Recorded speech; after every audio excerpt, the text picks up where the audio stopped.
अब नए वेरिएंट की आहट, दुनिया भर में दहशत। नया वेरिएंट ओमिक्रॉन डेल्टा से भी ज्यादा संक्रामक। WHO ने ओमिक्रॉन वेरिएंट को हाई रिस्क पर रखा। पूरी दुनिया में कोरोना के नए वेरिएंट का खौफ बढ़ता ही जा रहा है। कोरोना के डेल्टा वेरिएंट को ही अब तक सबसे खतरनाक माना जा रहा था, लेकिन नए वेरिएंट ओमिक्रॉन को डेल्टा से भी ज्यादा संक्रामक बताया जा रहा है। WHO के अनुसार इस नए वेरिएंट के म्यूटेशन के गंभीर परिणाम देखने को मिल सकते हैं। ओमिक्रॉन वेरिएंट की पहचान सबसे पहले दक्षिण अफ्रीका के शोधकर्ताओं ने की थी। संयुक्त राष्ट्र की स्वास्थ्य एजेंसी द्वारा जारी की गई एक रिपोर्ट में ओमिक्रॉन वेरिएंट पर WHO के बयान को एक मजबूत और स्पष्ट चेतावनी माना गया है। वहीं वैज्ञानिक इस बात का पता लगाने में जुट गए हैं कि ये नया वेरिएंट लोगों के लिए कितना खतरनाक साबित हो सकता है। दुनिया भर में ओमिक्रॉन वेरिएंट के बढ़ते खतरे को देखते हुए भारत ने बचाव के लिए प्लान तैयार करने को मंथन शुरू कर दिया है। केंद्रीय स्वास्थ्य सचिव राजेश भूषण ने देश के सभी राज्यों और केंद्र शासित प्रदेशों के साथ कोरोना के नए वेरिएंट से निपटने के लिए एक मीटिंग। इस बैठक में केंद्र सरकार की ओर से 6 राज्यों को 6 सूत्रीय प्लान दिया गया है। केंद्र सरकार का कहना है कि यदि इन नियमों का पालन किया गया तो फिर ओमिक्रॉन वेरिएंट के बारे में पता चल सकेगा और उससे निपटना भी आसान होगा। हेल्थ सेक्रेटरी ने राज्यों और केंद्र शासित प्रदेशों से कहा है कि वे टेस्टिंग में इजाफा करें ताकि डिटेक्शन हो सके और केसेस का मैनेजमेंट भी किया जा सके। वहीं मध्य प्रदेश में कोरोना की रोकथाम को लेकर सीएम शिवराज ने हाई लेवल मीटिंग ली है, जिसमें कोरोना के मरीजों की संख्या पर चिंता जाहिर करते हुए तमाम दिशा निर्देश दिए गए। हमको सावधान रहना होगा, हमको नियंत्रित करने के सारे उपायों को अपनाना होगा। सरकार सतर्क है, सचेत है। मैं लगातार बैठकें करके तीसरी लहर के मुकाबले की तैयारी के निर्देश दे रहा हूं, लेकिन सहयोग आपको भी करना पड़ेगा। अस्पतालों में आवश्यक तैयारी रहे, ऑक्सीजन प्लांट, दवाइयां, कंसंट्रेटर, इंजेक्शन, वो सारी तैयारी हम कर रहे हैं, लेकिन हे भगवान इसकी जरूरत ना पड़े। सुरक्षा से ही हम बच सकते हैं। सावधानी अगर रखेंगे तो वो सावधानी हमारी सुरक्षा है और वही हमें बचाएगी। हमारी सरकार पूरे मामले पर नजर रखी है। ये सुनिश्चित किया गया है कि कोरोना के पीक के समय जितनी टेस्टिंग होती थी उतनी ही टेस्टिंग आज भी हो। कांटेक्ट ट्रेसिंग भी हम लगभग 50 लोगों की कर रहे हैं। जन जागरण करने के लिए लोग मास्क लगाएं, सोशल डिस्टेंसिंग का पालन करें। उसके लिए रोको टोको अभियान से लेकर जो जो पुरानी व्यवस्थाएं थी वो सब सुनिश्चित की जाएगी। एक और नए वायरस से निपटने की चुनौती है तो वही निशाना विपक्ष पर भी साधा गया है। वही कांग्रेस कोरोना के समय की याद दिलाती हुई दिखाई दी। लगभग हमारे प्रदेश के सभी जिलों में ऑक्सीजन प्लांट तैयार हो गए, अधिकांश जगह चालू हो गए। बची जगह भी जल्द इसी दिसंबर महीने में ही चालू हो जाएंगे। स्वयं मुख्यमंत्री जी ने समीक्षा की है। ऑक्सीजन की कमी ना हो, रेमडेसिविर इंजेक्शन की कमी ना हो, पलंग की कमी ना हो, सारी व्यवस्थाएं चाक चाबंद करके मध्य प्रदेश की सरकार रखी हुई है। हम ऐसी कोई भी लहर अगर कहीं से सिर उठाएगी तो उसका फन कुचल देंगे। उनके नेताओं ने प्रारंभ में ही वैक्सीन के बारे में इतने भ्रम फैलाए थे कि वैक्सीन में चर्बी मिली हुई है, ये वैक्सीन भाजपा की वैक्सीन, और जितने भी उनके तथाकथित सहयोगी दल है उन सब ने भी यही कहा था। ओमिक्रॉन नाम का नया साउथ अफ्रीका से वेरिएंट आ गया है। ये फ्लाइट बंद कराना पड़ेगी इंटरनेशनल, ये लोग आते जाएंगे तो ये फैलती जाएगी। अरे भाई ये सब लग रहा था पहले से, तो पहले से ही पूरे प्रबंधन क्यों नहीं रखे? बहरहाल पूरी दुनिया इस समय हाई रिस्क पर है। वैज्ञानिक अभी इस वेरिएंट को अच्छे से समझने की कोशिश कर रहे हैं, लेकिन लंबे समय से वैज्ञानिक ये चेतावनी देते आ रहे हैं कि वायरस उन जगहों पर फिर से पनप सकता है जहां वैक्सीनेशन अभियान कमजोर होगा। इसलिए ओमिक्रॉन को स्टॉप करने के लिए सबको एक साथ आना होगा और जिम्मेदारी को निभाना होगा।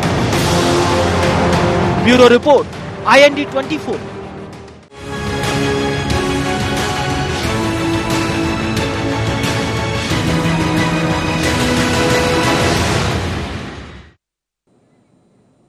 नमस्कार, IND एजेंडा में आपका स्वागत है। मैं हूं राघवेंद्र सिंह।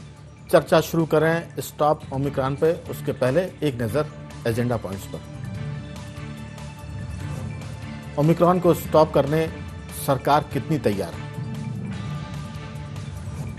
ओमिक्रॉन को रोकने जन जागरूकता अभियान कितना होगा मददगार? नए वेरिएंट ओमिक्रॉन डेल्टा से कितना अधिक संक्रामक? सियासत या मदद क्या होगा विपक्ष का रुख? तो ये मामला है अब कोविड के नए वेरिएंट का। दरअसल ओमिक्रॉन लोग कह सकते हैं कि ओ माय गॉड, अब ये क्या आ गया है, क्योंकि सब सरकार, अधिकारी, पूरी दुनिया इस पर हलाकान है। इस महत्वपूर्ण मुद्दे पर चर्चा के लिए हमारे साथ स्टूडियो में मौजूद हैं दो विशेष मेहमान और एक रहेंगे टेलीफोन लाइन पर। तो मैं पहले बता दूं कि स्काइप पर हमारे साथ मौजूद हैं भाजपा नेता धैर्यवर्धन जी, आपका बहुत बहुत स्वागत है। और स्टूडियो में हमारे साथ मौजूद हैं कांग्रेस के महासचिव पवन पटेल जी और वरिष्ठ पत्रकार संदीप पौराणिक जी। आप तीनों का मैं स्वागत करता हूं। संदीप जी, ये जो महामारी है फिर से नए रूप में है। सब लोग पहले भी कह रहे थे कि ये गई नहीं है, इसलिए सतर्क रहने की ज़रूरत है। अभी पिछले कुछ दिनों देखा था कि सारे त्यौहार बहुत ही बेफिक्री से मनाए जा रहे थे, स्कूल खोल दिए गए थे चूँकि जनजीवन सामान्य हो सके, लेकिन खतरा फिर सर पर है। सरकार चिंतित है, लेकिन जो हम बीच में पढ़ रहे थे एजेंडा पॉइंट्स की, जन जागरूकता के बिना ये कैसे संभव होगा? क्योंकि सरकार ने तो पहले ही बता दिया है, लेकिन अगर जनता नहीं मानेगी, जनता इस पर सतर्कता नहीं बरतेगी, तो फिर क्या होगा? आपकी राय? राघवेंद्र जी, ये बात सही है। ये वेरिएंट आ रहा है जिसकी चर्चा है अभी, ये घातक बहुत है। और स्वाभाविक सी बात है कि जब माहौल या यूँ कहें कि आम जिंदगी सामान्य हो गई है तो खतरा ज़्यादा है, क्योंकि जब भीड़ बढ़ेगी, लोगों ने जो कोरोना का प्रोटोकॉल है उसका पालन करना ना के बराबर कर दिया है। आपको मास्क लगाए लोग गिनती के कभी दिखेंगे, बाजारों में भीड़ उमड़ रही है। सरकार ने जनता से अपेक्षा की है कि वो इन प्रोटोकॉल का पालन करें। लेकिन राघवेंद्र जी, एक चीज़ और है कि कुछ चीज़ें हमारे यहाँ जल्दबाजी में तो हुई हैं। हमने ऐसी गाइडलाइन, या जैसे रोको टोको अभियान चल रहा था, इसमें ढिलाई बहुत बरत दी, लोगों को खुला छोड़ दिया। तो कहीं ना कहीं सरकार का जो रुख रहा है बीच में, अभी पिछले एक महीने के दौरान। संदीप जी, थोड़ी सी अनुमति लूंगा मैं आपसे। सरकार पर सारी चीजें मैं किसी भी सरकार पर नहीं डालना चाहता। सरकार, हमको पता लग गया है कि ये कोरोना है, गया नहीं है, नया वेरिएंट आ गया, सोशल मीडिया है, टेलीविजन है, अखबार हैं, सब जगह है। तो अब सरकार हमेशा लठ लेकर खड़ी रहे कि आप 500 रुपये फाइन के लिए तैयार रहिए। मुझे लगता है थोड़ा सा तो पब्लिक को भी आना पड़ेगा, क्योंकि जान तो उसी की जाने वाली है। जी, मैं आपकी बात से सहमत हूं राघवेंद्र जी कि जनता को जागरूक होना चाहिए, उससे अपनी सुरक्षा करनी चाहिए। लेकिन हमारे यहाँ बहुसंख्यक ये देखा गया है, आप देखिए ना, हेलमेट हम लागू कर देते हैं लेकिन चालान करने पड़ते हैं ना हमें, तब तो लोग हेलमेट लगाने मजबूर होते हैं, तैयार होते हैं। मेरा ये मानना है कि ये अभियान ठंडे नहीं करने थे, इनमें सख्ती हो सकता कम कर दी जाती, सतर्कता लेकिन बरती जाती, क्योंकि जब तक डंडा आप नहीं दिखाएंगे, हमारे यहां ऐसी आदत हो चुकी है हम लोगों की कि जब तक सरकार का रवैया थोड़ा सा सख्त नहीं होगा तब तक हम प्रोटोकॉल का पालन नहीं करते हैं। इसलिए जरूरत इस बात की है, मैं ये नहीं कहता कि सरकार का दोष है, लेकिन हम लोगों की जो आदत है वो इस तरह की हो गई, हम बगैर डंडा दिखाए नहीं चलते हैं। इसलिए सारे अभियानों को मुझे ऐसा लगता है कि दूसरी लहर के बाद जारी रखना था और आगे भी जारी रखे जाने चाहिए, क्योंकि अगर जनता का नुकसान होगा तो बात कहीं ना कहीं प्रशासन और सरकार पर भी जाएगी। ये बात सही है कि मौत तो हमारे लोगों की ही होनी है, लेकिन सतर्कता जनता की और सरकार दोनों की मुझे आवश्यक लगती है। एक पक्ष को हम रियायत नहीं दे सकते। बिल्कुल जरूरी, आपने बिल्कुल ठीक कहा कि रियायत किसी को नहीं मिलनी चाहिए, ना सरकार को, ना जनता को, ना प्रशासन को। लेकिन पवन जी, सारा मामला सरकार का है और सारा मामला जनता का भी है। प्रतिपक्ष को भी मैं जनता में मानता हूं और हम सब उसी जनता के हिस्से हैं। सावधानी में सुरक्षा सब लोग कह रहे हैं। अब ये जो वेरिएंट है, ये तो अगर ईश्वर ना करे ये उतना ही खतरनाक हो जैसा अनुमान है, तो फिर तो ये मौत का पर्याय, जैसा हमने पिछली सेकेंड वेव में देखा था। अस्पतालों में जगह नहीं थी, ऑक्सीजन खत्म हो गई थी, दवाएं मिल नहीं रही थी और लोग मारे मारे फिर रहे थे दवा के लिए, अस्पतालों के लिए। ये दौर फिर ना आए, इसलिए मुझे लगता है कि सरकार को भी, प्रतिपक्ष को भी मिलकर जनता को जगाना पड़ेगा। क्योंकि जैसा संदीप जी बता रहे थे कि हम डंडे के बगैर नहीं मानते, अब तो सामने साक्षात यमराज आने वाला, ये मान लीजिए आप। तो ऐसे में सियासत छोड़कर मुझे लगता है कि सबको मिलकर काम करने की जरूरत है। इस पर आपकी राय? देखिए, मैं सबसे पहले स्पष्ट करना चाहता हूं कि भारतीय इस कोरोना का ये ओमिक्रॉन का जो नया वेरिएंट आया है, इसके लड़ाई के लिए हम सरकार के साथ 24 घंटे खड़े हैं। इसके लड़ाई के लिए हम सरकार के कदम से कदम मिलाकर चलने के लिए तैयार हैं। लेकिन हमारा निवेदन यह है कि इसके लिए भी जो जब सरकार सत्ता में रहती है, जिस पार्टी की सरकार रहती है, बहुत सारी चीज़ें उसी के ऊपर डिपेंड करती है। नियम कानून बनाना उसी के अंदर रहता है, कब किस चीज़ में लॉकडाउन लगानी है उसके अंदर रहता है। तो मैं विपक्ष सरकार से भी निवेदन करता हूं कि बजाय इसके राजनीति के या इसका पूरा आप विपक्ष के ऊपर डेल दो कि विपक्ष ने क्या किया, विपक्ष ने क्या किया। विपक्ष की जितनी हैसियत थी, हम लोग पिछले कोरोना काल में भी हम लोग की पूरी टीम। पवन जी, ये लेकिन शब्द जो है ना, इसी से महाभारत हो गई थी, क्योंकि उस पूरी महाभारत में लोग बहुत ज्ञानी थे, लेकिन वो फिर कहते थे कि लेकिन, अब वो जो लेकिन शब्द है कि सरकार तो हम कहते हैं कि वो तो है ही पिटाई करने के लिए, क्योंकि पुलिस सरकारों में पुलिस महकमा ऐसा होता है जिसपे सबसे ज्यादा आरोप प्रत्यारोप लगते हैं। मुझे लगता है कि सरकार का रोल तो है ही इसमें। मैं प्रतिपक्ष को भी ऐसा नहीं कर रहा हूं कि कोई प्रतिपक्ष गलत है, सरकार की गलती को तो बतानी पड़ेगा, लेकिन जनता की जान तो जाएगी, उसमें प्रतिपक्ष के लोग भी शिकार होते हैं, मीडिया के लोग भी शिकार होते हैं। तो मुझे लगता है कि सरकार अपनी जगह है। नहीं, मैंने वही आपसे पहले अपनी जगह है। जी, मैंने पहले वही निवेदन किया कि हम मिलकर काम करने के लिए तैयार हैं। जब मिलकर काम करेंगे तभी इस लड़ाई से पार पा सकते हैं। लेकिन आज की जरूरत है, जैसे हमें आज इंटरनेशनल एयरपोर्ट, पिछली बार भी हमने कहा था, हमने अपनी बाइट में भी कहा, हमने सोशल मीडिया के थ्रू कहा था कि जब इंटरनेशनल मीडिया को बंद करना हमारे अधिकार में नहीं, हम विपक्ष में है, सरकार को निर्णय लेना है। लेकिन सरकार समय रहते अगर सही समय में निर्णय ले लेगी तो मौतें कम होंगी। पिछली बार जब कोरोना की जो पहली लहर आई, उसके बाद जब ऑक्सीजन की कमी थी, ऑक्सीजन प्लांट लगाने चाहिए, लेकिन नहीं लगे। कई सारे प्राइवेट संस्थान में 2-3 दिन में ऑक्सीजन प्लांट लग जाते हैं। अभी भी नरोत्तम मिश्रा जी बोल रहे थे हमारे कुछ तैयार हो जाएंगे, तैयार नहीं हो। तो मेरा मतलब यह है कि जब यहाँ पे जान पे बात बनाई है तो यहाँ पे हमको पक्ष विपक्ष छोड़ने के बजाय युद्ध स्तर पर उस काम को करना चाहिए जो काम नहीं हो पा रहा। अभी भी मैं दावे के साथ कहता हूं, भगवान ना करे उसकी जरूरत पड़े, लेकिन जब जरूरत पड़ेगी तो आप देखेंगे कि ऑक्सीजन की वही हालत निकलेगी फिर से। पिछली बार से थोड़ी बेहतर होगी, लेकिन उतना ये जो कोरोना उतना वेरिएंट उतना खतरनाक आ रहा है, उस चीज को पूरा कर देगा। तो हमारा निवेदन ये कि हमें जहां पे जिस तरह के स्टेप लेने चाहिए वहां पे सरकार उस तरह के स्टेप नहीं ले पाती है। हमारा सब निवेदन ये कि जैसे आज की डेट में जिस तरह से इन्होंने लॉकडाउन खोल दिए, छोटे छोटे बच्चों को पूरी खुली क्षमता में दे दिया, आज बोल दिया कि 50% रेशियो में आप क्लास भेजेंगे। हम कहते हैं बच्चों को अभी लॉकडाउन नहीं करना चाहिए। जब आप इतना खतरनाक वेरिएंट है इसको और चलने देते। तो जब ये अपना और पराया वाली बात हो जाती, जब इनके सरकार के कोई प्रोग्राम होते हैं तो कोरोना नहीं फैलते हैं। अब इतना बड़ा प्रोग्राम कर दे उससे कोरोना नहीं फैल गया। अगर विपक्ष कोई छोटा सा प्रोग्राम करती तो उसको उसमें करने लगते हैं कि आप कोरोना फैला रहे हो। तो अभी पिछली बार भी मैं एक छोटा सा निवेदन कर रहा हूं कि राहुल गांधी, देखिए स्वस्थ विपक्ष होना बहुत जरूरी है।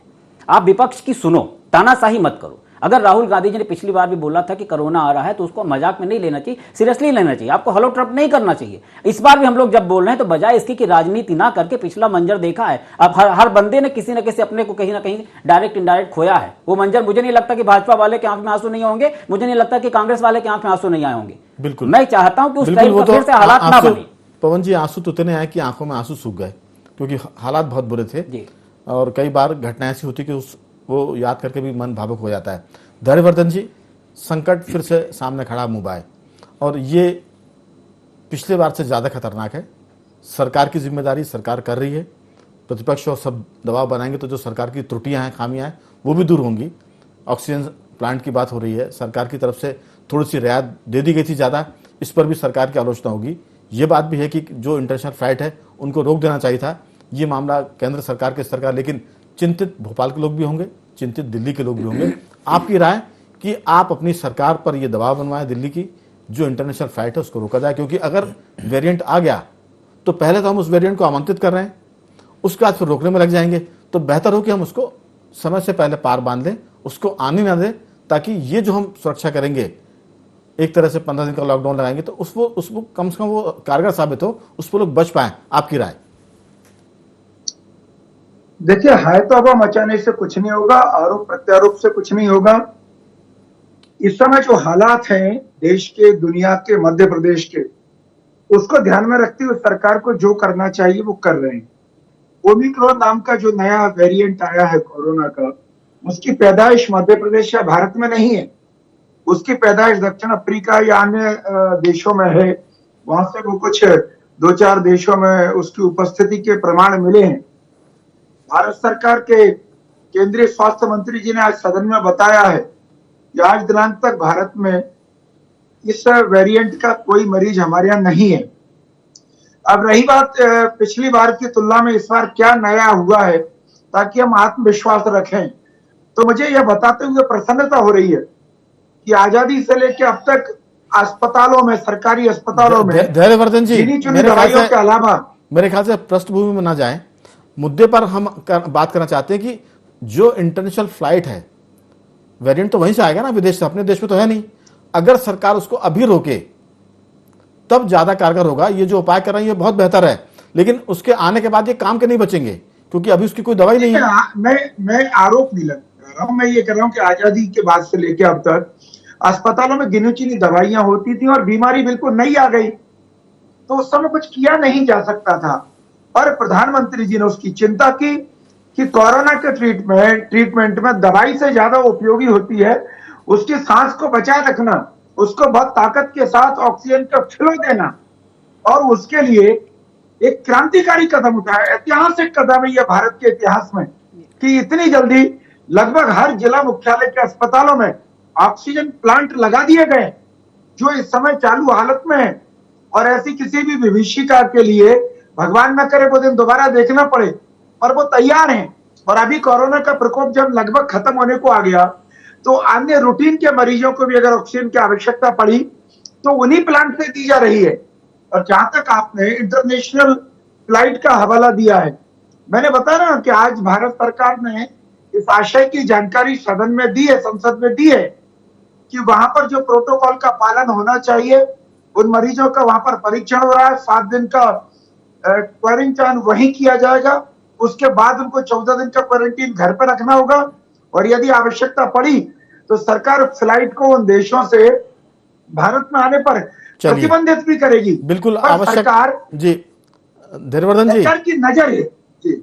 सवाल यही है कि जब आवश्यकता, हमने पिछले तजुर्बा ये बताता है कि जो विदेशों से फ्लाइट आई थी उसी से कोरोना आया, लेकिन जो क्वारंटीन होते हैं वो भाग जाते हैं।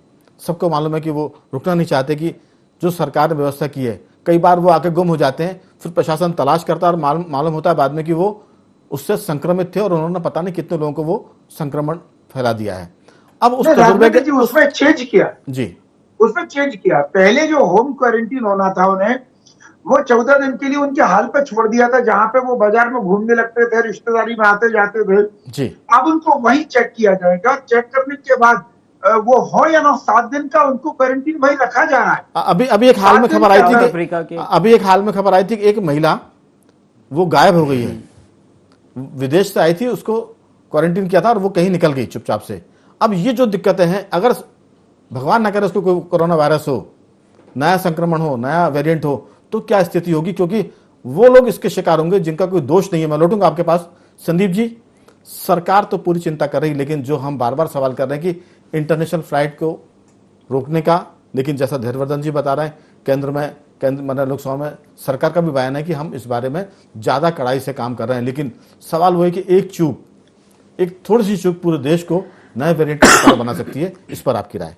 राघवेंद्र जी, इस मसले पर केंद्र सरकार को फैसला जल्दी लेना चाहिए, क्योंकि ये वेरिएंट है, जिस तरह से फैलने की आशंका है, संक्रमण एक बार आपके पास आ गया तो उसे रोकना बहुत कठिन हो जाता है। फिर आप भले ही उसको कितना भी रोक दें इंटरनेशनल फ्लाइट को, फिर तो आ चुका है वो, फिर आपसे चूक हो गई, अब वो वेरिएंट अपना काम करेगा और हम लोग दहशत में रहेंगे, हाय तौबा में रहेंगे। जैसा आपने कहा था कि घबराने की जरूरत नहीं, धैर्यवर्धन जी बोल रहे थे कि इसके लिए बहुत हाय बाप करने की जरूरत भी नहीं है जी। लेकिन अगर आप इंटरनेशनल फ्लाइट बंद कर देंगे तो कम से कम एक जो संभावना है आने की, आशंका है, वो खत्म हो जाएगी। तो सरकार को इस मसले में फैसला, क्योंकि आने का अगर रास्ता आप बंद कर देंगे किसी का, तो वो जो खतरा है वो कम हो जाएगा लोगों में। जैसे पिछली बार हमने देखा कि कोरोना के जो बीमार हुए थे वो दहशत में ज्यादा मरे थे। कहीं ऐसा लोगों के अंदर ना हो जाए कि अब जिनको कोरोना हो और उनके अंदर अगर आशंका बैठ गई कि नया वेरिएंट आ गया है, तो देश में और लोगों को नुकसान कहीं ज्यादा होगा। राघवेंद्र जी, एक चीज और मैं जोड़ना चाहूंगा कि पिछले दूसरी लहर का जो हमारा अनुभव है वो कई मामलों में बड़ा कटु अनुभव रहा है। मेरा अपना व्यक्तिगत नजरिया है कि सरकारों को पहले से उन नर्सिंग होम, उन बड़े चिकित्सालयों को हिदायत दे देनी चाहिए कि अगर आपके यहां गड़बड़ी हुई तो उसके अंजाम बड़े बुरे होंगे।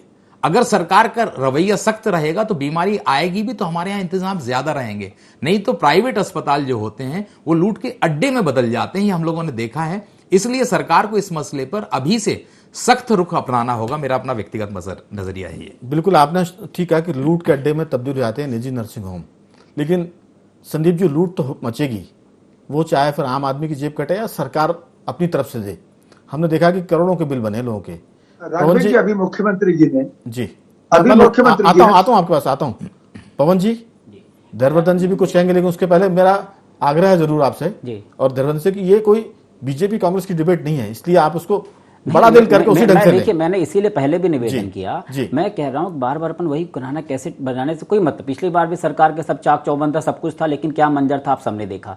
लॉकडाउन करेंगे लेकिन इंटरनेशनल फ्लाइट नहीं बंद करेंगे। लेकिन धैर्यवर्धन जी की भी सीमा है, नहीं, मेरा मतलब के भीतर ही बोलेंगे, पार्टी के खिलाफ तो जा नहीं सकते। वो ठीक बोला, हर बंदे की कुछ ना कुछ सीमाएं होती हैं। मेरा सिर्फ ये निवेदन है कि आप गरीब का रोजगार जब बंद कर सकते हो कोरोना के नाम पे, जिसको 2 जून की रोटी नहीं मिल पाती है, अनेकों ऐसे मंजर लोग भूख से मर गए, पैदल चल के मर गए, उनका रोजगार चला गया, तो उस तरह इंटरनेशनल फ्लाइट, जो उद्योगपति, इनको पहले क्यों नहीं सरकार कदम इधर से चलने के बजाय उधर से चले तो ज्यादा दिक्कत कम होगी, लेकिन ये सरकार को समझ में नहीं आता। ये इंटरनेशनल एयर फ्लाइट बंद करने में बैठक मीटक में इतना निकाल देंगे, जब इतना खतरनाक वेरिएंट, उसको तुरंत निर्णय लेना चाहिए। मोदी जी तो निर्णय लेने में एकदम मास्टर, उनको 2 मिनट में निर्णय लेना चाहिए, कल से इंटरनेशनल फ्लाइट बंद, जैसे नोटबंदी की, तो उस तरह निर्णय लेने, पूरी दुनिया को बचाए, लेकिन नहीं लेंगे उस तरह नहीं। मुझे पता है क्योंकि उद्योगपतियों का दबाव रहता है कि हमें पहले बिजनेस, हम कहते क्यों नहीं बंद करें, इसके पीछे कोई रीजन नहीं। पॉलिटिक्स हो जाएगी ये, आप फिर वो बहुत बारीक सी लाइन होती है जो, मेरा बस मतलब है कि बंद कर देना चाहिए, इंटरनेशनल एयरपोर्ट पहले बंद कर देना चाहिए। मेरा इसका सार सिर्फ इतना मेरा निवेदन है कि पहले धैर्यवर्धन जी बंद कर दें। सवाल ये है कि जहां से वेरिएंट आने वाला है, अगर आप उसको वहीं रोक देंगे, और वेरिएंट कहां से आएगा? सीधी सी बात है, फ्लाइट के जरिए आएगा। अगर उसमें हम जितनी देरी करेंगे, हर घंटे खतरे में हम खेल रहे हैं, जितना देर करेंगे उतना हमारा नुकसान प्रति घंटे के हिसाब से बढ़ जाएगा। आपकी राय? आपकी चिंता जायज है, पर इंटरनेशनल फ्लाइट से आते कौन है?